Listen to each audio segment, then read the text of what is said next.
বিশ্বনবী বলতেন, ফাতেমা আমার কলিজার টুকরা, যে ফাতেমারে কষ্ট দেয় সে আমারে কষ্ট দেয়, ফাতেমারে আনন্দ দেয় মানে আমি বিশ্বনবীরে আনন্দ দেয়।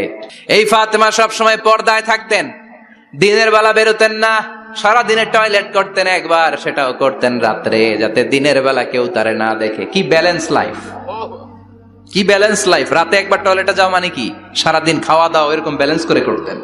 কেউ দেখতে পারে নাই ওনারে, কেমন ছিল কেউই জানতো না। এমন ভাবে চলাফেরা করতো, কোনো পুরুষদের সামনে দিয়ে কখনো যেতেন না।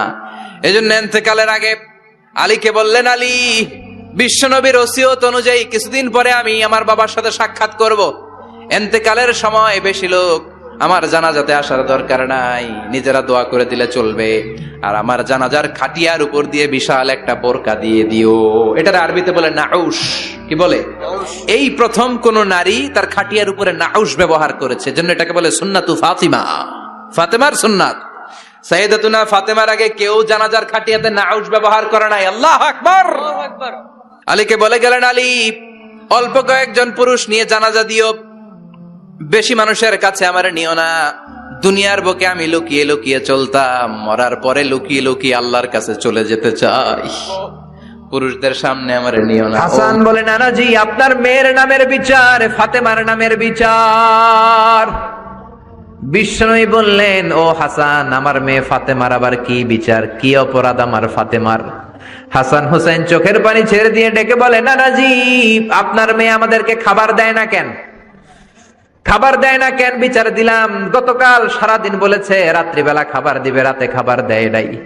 আমাদেরকে বলেছে তোমরা ঘুমিয়ে যাও, আমি রান্না করি, সকালে দিব। ঘুমায় গেলাম, সকালবেলায় খাবার চাইলাম, আপনার মেয়ে ফাতেমা তখন আমাদেরকে খাবার দেয় না। দাদা, আমরা ছোট্ট দুইটা মানুষ ক্ষুধার জ্বালায় বেহুশ হয়ে যাই, আর সহ্য করতে পারি না, আপনার মেয়ে খাবার দেয় না। দুপুর হয়ে গেল, দুইজনে কান্নাকাটি করি, আপনার মেয়ে এখন পর্যন্ত আমাদেরকে খাবার দেয় নাই। আমরা দুজন তো আর সহ্য করতে পারি না, কেন আপনার মেয়ে আমাদের সাথে এমন করে? আপনার কাছে বিচারে দিলাম, আপনি বিচার করেন। বিশ্বনবী আর কি বিচার করবেন?